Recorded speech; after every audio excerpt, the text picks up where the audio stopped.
La stratégie, ce vaste domaine de connaissances et de savoir qui s'intéresse à la manière dont les hommes défendent leurs intérêts dans l'histoire, est-elle un art ou une science?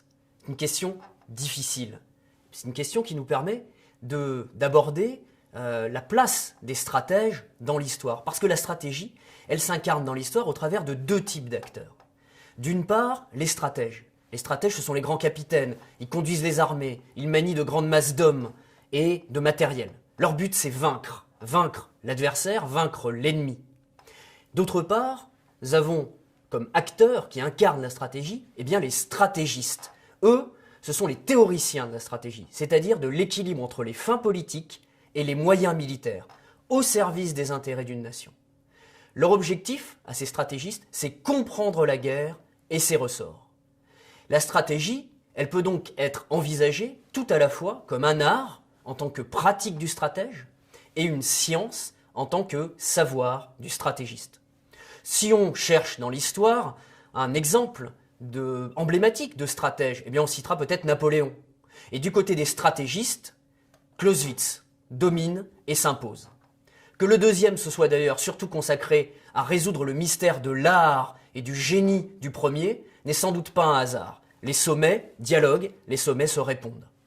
Et quoi qu'il en soit, la fusion chez un seul homme des deux aspects, celui de l'artiste instinctif et génial, et celui du théoricien, qui maîtrise les catégories et les modèles abstraits, eh bien cette fusion, elle est extrêmement rare. On la rencontre très rarement dans l'histoire de la stratégie et dans la manifestation des stratégies. Et il y a bien pourtant un lien, et ce lien il est étroit, entre ces deux acceptions. Pour une bonne raison.